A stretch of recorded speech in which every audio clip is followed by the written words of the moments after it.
Em Daniel 9, vemos que o profeta percebe, através da leitura dos escritos de Jeremias, que o cativeiro na Babilônia duraria cerca de 70 anos. Após esta percepção, Daniel ora a Deus de forma intensa. Ele se humilha, se arrepende e coloca todo o Israel na presença de Deus, como um intercessor. Daniel suplica ao Senhor que tenha misericórdia do seu povo. Uma das fortes declarações de Daniel neste capítulo é: não demos ouvido aos teus servos, os profetas que falaram em teu nome aos nossos reis, aos nossos líderes e aos nossos antepassados, e a todo o teu povo. A humanidade caminha sem querer ouvir a palavra de Deus, sem lhe dar atenção. Mas isso tem um preço: a deixa vulnerável. São milhares de mazelas e desgraças que provocam desequilíbrio e dor nas pessoas.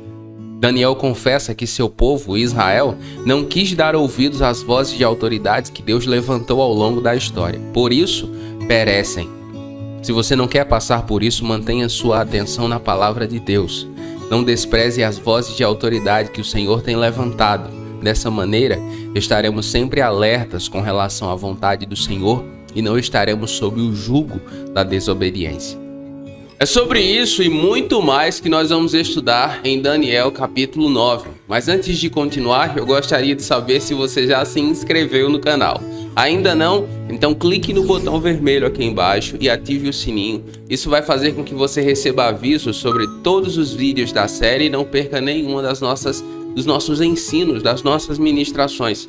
Nos comentários você pode fazer o seu pedido de oração e nós vamos orar com você e por você.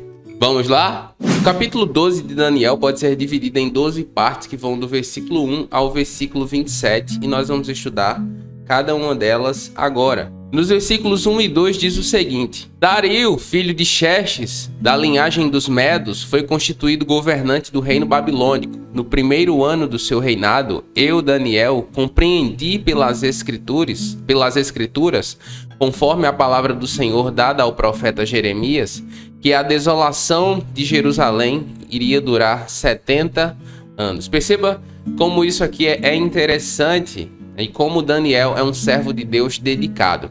Evidentemente, movido pela vitória de Dario, como vimos nos capítulos anteriores, Daniel examinou as escrituras para entender eventos dos quais ele era parte vital. Ou seja, Daniel percebeu que ele estava envolvido em algo maior do que ele.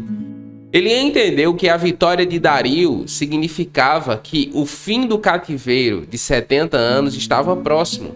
A visão dos animais, as revelações que ele teve no capítulo 7 e 8, trouxeram a ele esse entendimento. Assim, esses eventos significativos tornaram-se ainda mais importantes para Daniel. Por isso que ele começou a estudar, além das revelações, ele começou a estudar as escrituras para ver o fundamento delas. O texto continua, versículos de 3 a 6, e nós lemos o seguinte: Por isso, me voltei para o Senhor Deus com orações e súplicas, em jejum, em pano de saco e coberto de cinza. Orei ao Senhor, o meu Deus, e confessei: Ó Senhor Deus, grande e temível, que mantém a tua aliança de amor com todos aqueles que te amam e obedecem aos teus mandamentos. Perceba que Daniel, ele entende, né, o princípio da obediência. E nós temos cometido pecado e somos culpados. Temos sido ímpios e rebeldes e nos afastamos dos teus mandamentos e das tuas leis. Não demos ouvidos aos teus servos, os profetas, que falaram em teu nome aos nossos reis, aos nossos líderes e aos nossos antepassados e a todo o teu povo. Daniel entende que eles são culpados, que o cativeiro é fruto dessa desobediência, então ele confessa isso ao Senhor. Daniel, evidentemente, tinha plena consciência de que os anos na Babilônia eram uma disciplina divina para Israel. Sabendo que a confissão era um requisito para a restauração, ele confessou o pecado de seu povo, identificando-se com o pecado, como se fosse pessoalmente responsável por ele. Daniel ele se coloca na condição de pecador. Ele não se coloca em uma posição superior, ele não se acha melhor que ninguém, ele diz: nós pecamos, eu pequei, meu povo pecou. O texto continua, versículos 7 e 11, e nós lemos o seguinte: Senhor, tu és justo, e hoje estamos envergonhados. Sim, nós, o povo de Judá, de Jerusalém e todo o Israel, tanto os que estão perto como os que estão distantes em todas as partes pelas quais nos espalhaste, por causa de nossa infidelidade para contigo. Ó Senhor, nós e nossos reis, nossos líderes e nossos antepassados estamos envergonhados por termos pecado contra ti. O Senhor nosso Deus é misericordioso e perdoador, apesar de termos sido rebeldes. Não te demos ouvidos, Senhor nosso Deus, nem obedecemos às leis que nos deste por meio dos teus servos, os profetas. Todo o Israel transgrediu a tua lei e se desviou, recusando-se a te ouvir. Por causa de sua rebelião e desobediência, Israel estava experimentando as maldições e julgamentos descritos por Moisés em Deuteronômio capítulo 28, versículos de 15 a 68. O Senhor Deus disse que eles viveriam exatamente isso aqui. O Senhor Deus avisou que caso eles desobedecessem, isso lá em Deuteronômio capítulo 28, se você quiser depois você pode conferir na sua Bíblia, o Senhor Deus avisou que caso eles desobedecessem, eles viveriam exatamente o que estavam vivendo. Eles seriam espalhados entre as nações. O texto continua e dos versículos de 12 a 14 nós lemos o seguinte: Tu tens cumprido as palavras faladas contra nós e contra os nossos governantes, trazendo-nos grande desgraça debaixo de todo o céu. Jamais se fez algo como o que foi feito a Jerusalém. Assim como está escrito na lei de Moisés, toda essa desgraça nos atingiu, e ainda assim não temos buscado o favor do Senhor, do nosso Deus, afastando-nos de nossas maldades e obedecendo à tua verdade. O Senhor não hesitou em trazer desgraça sobre nós, pois o Senhor, o nosso Deus, é justo em tudo que faz. Ainda assim, nós não o temos ouvido. Perceba como Daniel ele é consciente. Daniel ele é uma inspiração para mim em muitos sentidos. Perceba como a oração dele é fundamentada na Escritura, no que a palavra de Deus diz. Ele cita Moisés, ele entende que o que eles estão vivendo é uma consequência do pecado. Perceba que ele diz: olha, o Senhor nos atingiu e ainda assim nós não buscamos o teu favor. Ou seja, ele é muito consciente de que o que está vivendo é fruto do pecado. Que o exemplo de Daniel seja para mim e para você uma referência. Muitos cristãos estão vivendo contextos difíceis, estão colhendo o fruto de uma semeadura de desobediência e não admitem isso.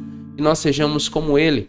Este desastre, a queda de Jerusalém, foi o resultado da justiça de Deus e de sua falta de desobediência, ou seja, a falta de desobediência do povo. Podemos aprender com isso que a rebelião e a desobediência sempre terão consequências, mesmo que essas consequências não sejam imediatamente aparentes. É possível que eu e você vivamos um período de desobediência e essa colheita não venha imediatamente, mas é certo que ela virá. O texto continua e dos versículos 15 e 16 nós lemos o seguinte: Ó Senhor nosso Deus, que tiraste o povo do Egito com mão poderosa e fizeste para ti um nome que permanece até hoje.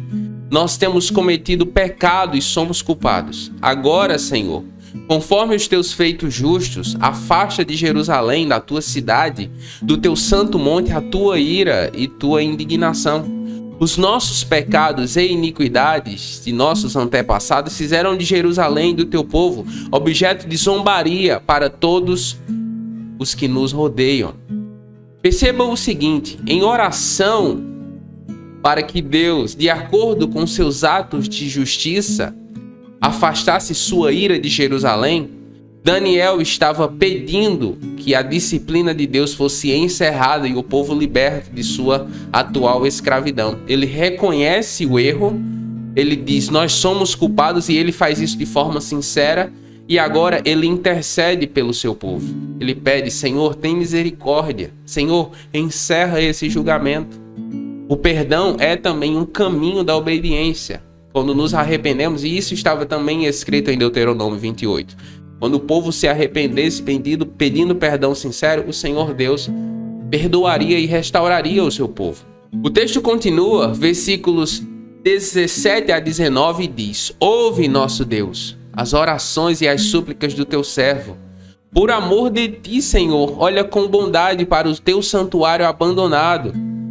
Inclina os teus ouvidos, ó Deus, ouve, abre os teus olhos e vê a desolação da cidade que leva o teu nome. Não te fazemos pedidos por sermos justos, mas por causa da tua grande misericórdia. Senhor, ouve. Senhor, perdoa. Senhor, vê e age. Por amor de ti, meu Deus, não te demores, pois a tua cidade e o teu povo levam o teu nome. Eu acho esse texto aqui muito lindo.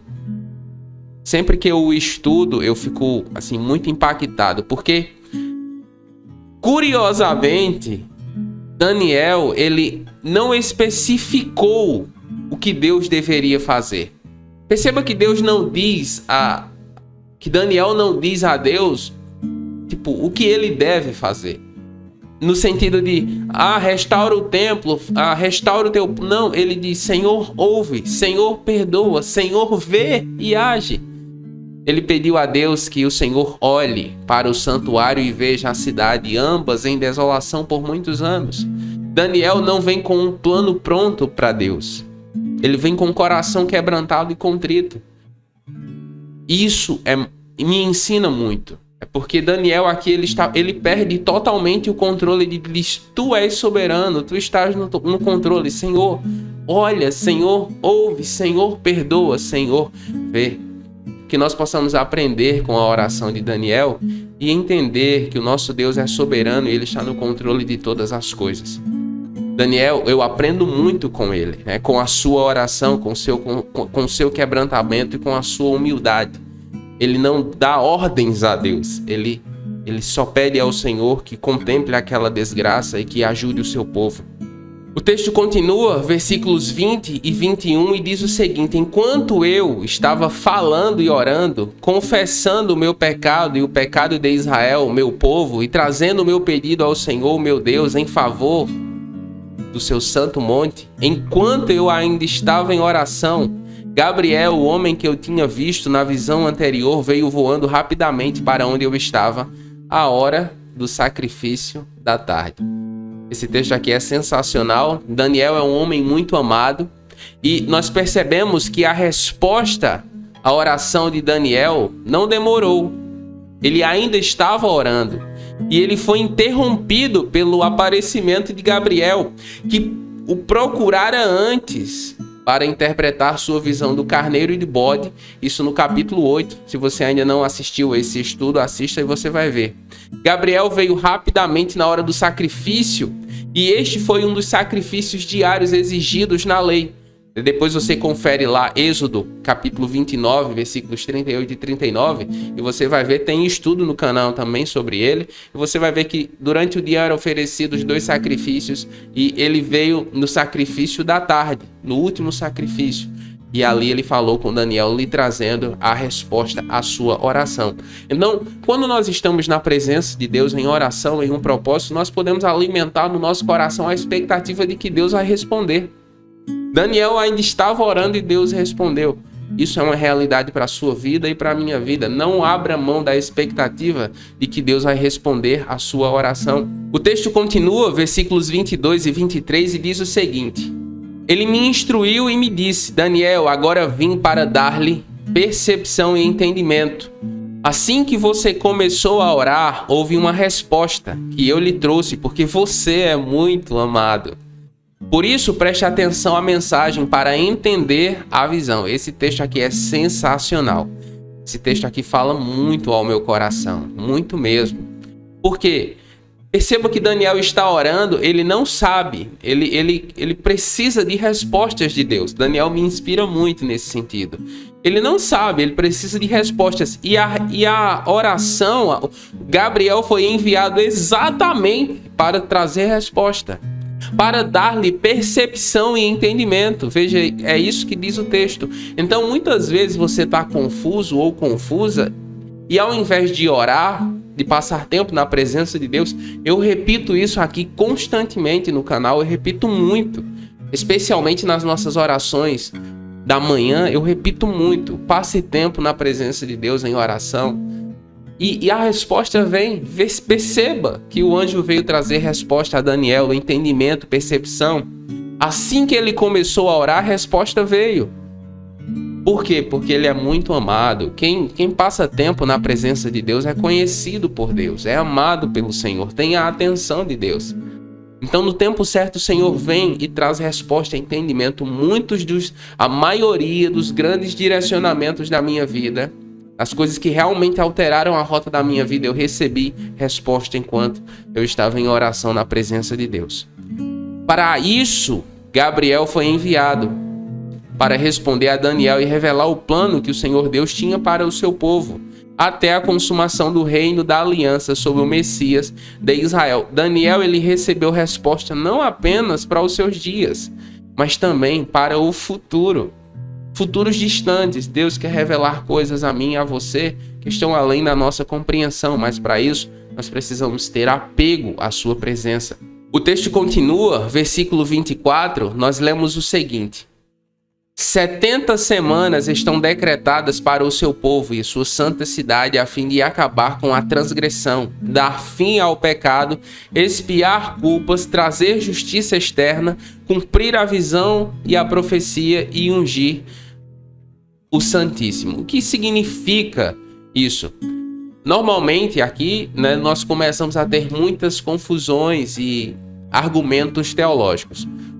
O que eu vou trazer para você aqui é o que para mim faz mais sentido. Gabriel foi enviado por Deus para responder a Daniel e revelar o plano de Deus para seu povo até a consumação no reino da aliança sobre o Messias de Israel, isto é, a revelação do Senhor Jesus. Essas 70 semanas aqui, no nosso entendimento, são 70 porções de 70 anos. Chegando a 490 anos. E quando esses 490 anos terminarem, Deus terá completado 6 coisas para Israel. Os 3 primeiros têm a ver com o pecado e os 3 segundos com o reino. A base para os 3 primeiros foi fornecida na obra de Cristo na cruz, mas todos os 6 serão realizados por Israel na segunda volta de Cristo. Ou seja, as 70 semanas, que é o equivalente a 490 anos, 70 porções de 70 anos, elas terão sua completude na volta, no retorno de Cristo. Aqui não dá para me explicar tudo, porque senão o vídeo ia ficar muito longo, mas se você acessar jesuseabiblia.com, Daniel capítulo 9, você vai ver a minha explicação com maior detalhes sobre o que significa essas 70 semanas. Mas de uma forma bem resumida, esse é um período de tempo que foi desde o fim do cativeiro até a morte e ressurreição de Jesus e até a sua volta final, a sua segunda volta. Essas 70 semanas, elas se encerram na volta do Senhor Jesus. O texto continua, versículo 25, e diz o seguinte: saiba e entenda que a partir da promulgação do decreto que manda restaurar e reconstruir Jerusalém até que o ungido, o líder, venha, haverá 7 semanas e 62 semanas. Ela será reconstruída com ruas e muros, mas em tempos difíceis. Olhe esses detalhes aqui. Importante revelação foi então dada a Daniel sobre o início deste período de tempo e suas divisões. As 70 semanas começariam, de acordo com Gabriel, a partir do momento em que o decreto para restaurar e reconstruir Jerusalém fosse dado. Então ele crava, ele diz: Daniel, essas 70 semanas às quais eu me refiro começarão quando o decreto de restauração de Jerusalém for dado. E quando é que isso aconteceu? O primeiro decreto foi dado por Ciro em 538 a.C. Você pode conferir isso em 2 Crônicas 36, versículos de 22 a 23, ou Esdras, capítulo 1, versículos de 1 a 4. Então, a partir do decreto de Ciro, então a contagem das 70 semanas começam. E é interessante como os 490 anos seguintes, eles se encaixam com o que Gabriel falou a Daniel. O texto continua, versículo 26, e nós lemos o seguinte: Depois das 62 semanas, o ungido será morto. Quem é esse ungido? O Senhor Jesus. E já não haverá lugar para ele. A cidade e o lugar santo serão destruídos pelo povo do governante que virá. O fim virá como uma inundação. Guerras continuarão até o fim e desolações foram decretadas. Perceba como isso se encaixa com o sermão profético do Senhor Jesus em Mateus capítulo 24 e também com os acontecimentos até lá. A crucificação de Cristo foi nesse intervalo, logo após sua entrada triunfal, que concluiu a semana de número 69.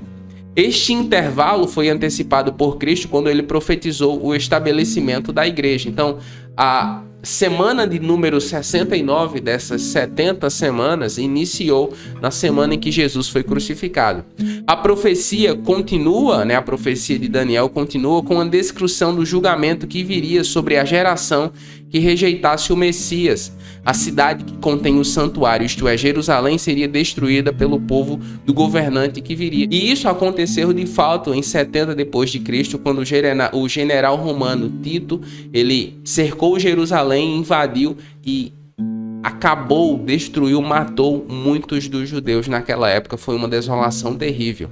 O texto continua, versículo 27, e diz o seguinte: com muitos ele fará uma aliança que durará uma semana. No meio da semana ele dará fim ao sacrifício e à oferta, e numa ala do templo será colocado o sacrilégio terrível, até que chegue sobre ele o fim que lhe está decretado. Essa profecia, ela pode também ter um duplo sentido. Este período de 7 anos, essa semana, como ele fala aqui, essa semana começará após, se nós colocarmos isso para o fim das eras, para a segunda volta de Jesus, começará após o arrebatamento da igreja, que marca o fim do plano de Deus nesta era presente. Ou seja, a humanidade como conhecemos, ela terá fim com o arrebatamento da igreja. E a 70ª semana continuará até o retorno de Jesus Cristo à Terra. Então quer dizer, Diego, que esses 490 anos não são literais, são até certo ponto. São até certo ponto, até a morte e ressurreição de Jesus, a invasão de Jerusalém. Ali nós podemos imaginar que é a semana de número 69, mas aí o fechamento dessas semanas, ela acontecerá com o retorno do Senhor Jesus. Lembre que quando os discípulos perguntaram ao Senhor Jesus quando isso aconteceria, ele respondeu que ninguém sabia, somente o Pai. Então, nós estamos aguardando exatamente o final, o encerramento dessas 70 semanas, como o Senhor Deus mostra a Gabriel, e isso acontecerá na volta do Senhor Jesus. Precisamos estar prontos, guardar a nossa vida, permanecer na presença de Deus, porque agora a volta do Senhor está mais próxima do que nós imaginamos. E então, o que você achou do estudo de Daniel capítulo 9? Não esqueça de deixar o like e nos comentários me diga o que você achou, qual a parte desse estudo que mais marcou você, que mais falou ao seu coração. Lembrando que se você ainda não se inscreveu no canal, se inscreva, tá? E se ficou comigo até aqui, escreva aí nos comentários, coração intercessor, e eu vou saber que você ficou comigo até o final. Eu oro para que Deus abençoe sua vida e que faça de mim e de você intercessores em nome de Jesus. Deus abençoe e assista aos outros vídeos.